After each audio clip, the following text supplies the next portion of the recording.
So you've oriented yourself to thinking like a game designer. The next step is to focus in on some of the basic design rules that go into good game design.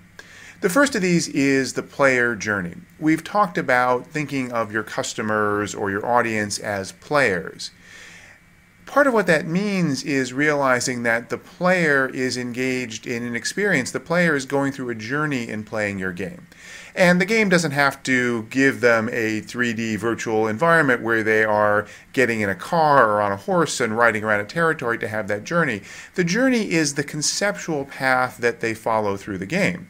Because you don't want your player journey to be just a random walk because you don't know where the player is going to get, and ultimately that becomes uninteresting. You want the player journey to have a beginning, a middle, and an end.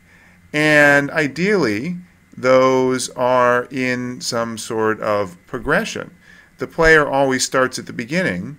You want the player to get to a point of mastery and to have that journey be seamless. So the first aspect of the player journey is onboarding. So in other words, how to get the player into the game as quickly and easily as possible. The second aspect is scaffolding. How does the game provide training wheels, if you will? Places where the game makes it easier and overcomes some of the complexity that otherwise would get a user stuck, that otherwise would have the player not realize what they need to do next. And finally, does the game enable that player to get to mastery, to get to the point where the player has conquered and achieved some real skill, some real accomplishment within the framework of the game? So let's look at an example of how this works in an actual video game. I'd like you to go and play the first level of Plants vs. Zombies. Many of you already have. Plants vs. Zombies has been an extremely successful casual game on mobile devices and the web as well. And you can go and play the web-based version for free. And again, just play the first easy level of the game and think about, how does this game do onboarding and scaffolding? It's level 1, so you won't be able to see at that point the path to mastery. But what are the things that the game does that get users quickly into the game and make it easier for them to make progress within the game? Go check it out and then come back. Okay, hope you had fun with that. So, how does Plants vs. Zombies onboard you and scaffold the experience? Here are a few of the things that I picked up. It gives you guides which deliberately say, here's what you should do. Go pick up this seed packet. Go put this down on the lawn. It does that sometimes verbally with a direct guide and sometimes just by highlighting something. The flashing that tells you intuitively, this is where I should click or this is where I should put something. It gives you express feedback. Good job. Reinforces that you did the right thing. The game also is dumbed down. There's a limit of what you can do. So at this point on level 1, you get one lane of grass only one place you can put your plant. Once the game gets going, there's a lot more choices that you have, both in terms of what plant to use and where to put it. And if the game were just one kind of plant on one lane of grass, it would be pretty dull after a while, after just a couple of levels. But starting off, you need that simplification because otherwise the game quickly becomes too complex to understand. And similarly, there is only one kind of monster, the result of which is that the game at this level is unbelievably easy. You have to try very hard. I know probably some of you did die on that level because you deliberately didn't put something down, but you have to try hard to fail at that level. It's almost automatic that you will level up and get that reinforcement and feedback and reward of achieving something at that first level, and also you will become educated and be able to move up to the next level of difficulty. All of this is without any kind of manual. Think about it. If you had to explain to someone how Plants vs. Zombies works, there's your house, and there's these zombies that are ambling towards it along different lanes of grass, and you have to click on seed pods and put different kinds of plants down that shoot things at the zombies, and you get sunflowers that capture sunlight, and that gives you more seeds and all this. It sounds really weird, first of all, and also kind of complicated. But the onboarding process and the scaffolding process of the game makes it easy in just a few minutes for anyone to figure it out and to get to the point where they can go to the next level of complexity until ultimately the training wheels come off and the game gives you the full experience. So that's onboarding and scaffolding, and then ultimately the challenge down the road is to keep the game interesting to get the player up to the level of mastery. The second key to effective game design, the second design rule that I'll talk about is balance. Games have to be balanced. Not too hard, not too easy. Not too many choices, not too few choices. All kinds of balance that have to be in the game. Also, not too easy for one player and not too easy for the other player. There has to be a sense of competition that either player could win. Balance is something that games need at every stage. A game can start off in balance and then quickly become imbalanced and then fall apart. So a lot of game design is about ensuring that the game is constantly in balance. It's tricky because the players are real people. You don't know exactly what they're going to do. You have to play test the game to see what happens and ensure that the game doesn't get out of balance, because at that point it's not fun for at least one of the players. So let's think about a game that you may have played. The game being Monopoly.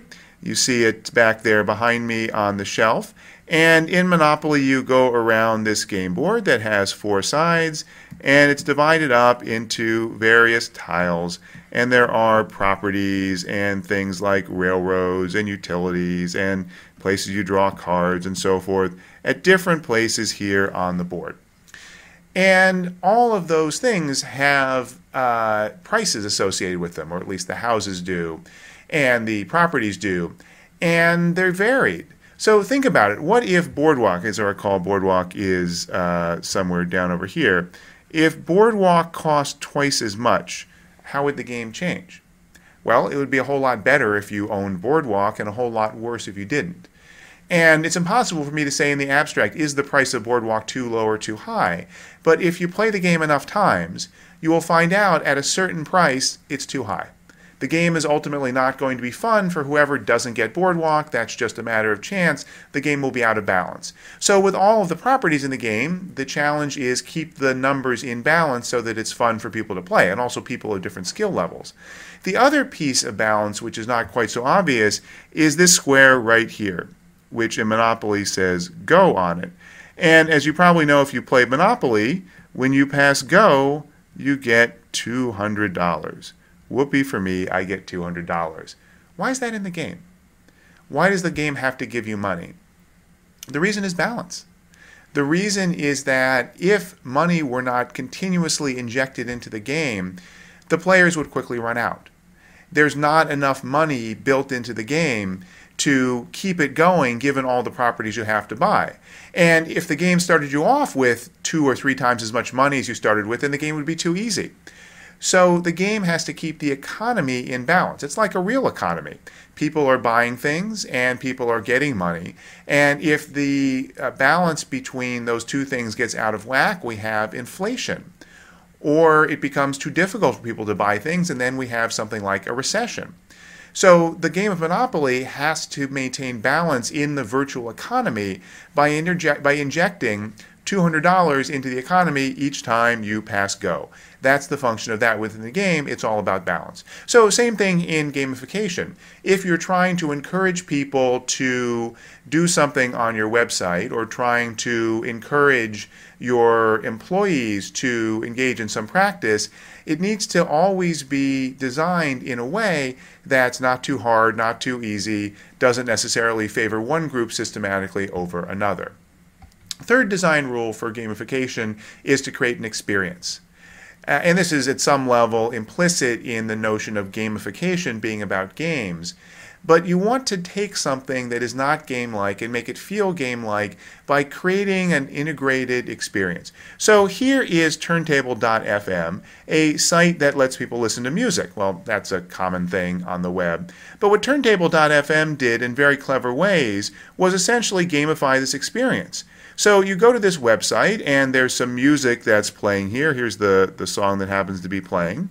But in addition to the music itself that you hear, you see this interface. You see a group of people up at the top here who are DJing. they're picking the music that gets played. And then all the other people are out here, and you see these little, very simple avatars of their backs. They're standing out there. They're in a club. So now all of a sudden, you are not just listening to music, you're in a club. And you're in a club with a bunch of friends, and you're in a club with a bunch of people, actual human beings here, who are picking the music. And you can rate the music on this little thing down here, which lets you say the music is either awesome or lame, and then it gets a score on this meter here. All of this combines to reinforce the notion that you are involved not just in sitting and listening to music in your home, but an experience. That you are in a particular kind of world that means something and that makes the act of listening to music somehow richer and deeper than just going into iTunes and clicking on one song or another. That's a good example about how to use gamification to change an experience without really changing it. All Turntable.fm does is allow people to pick music and other people to go into different rooms and listen to it, but they've created a game-like experience around it that somehow makes it more fun and engaging.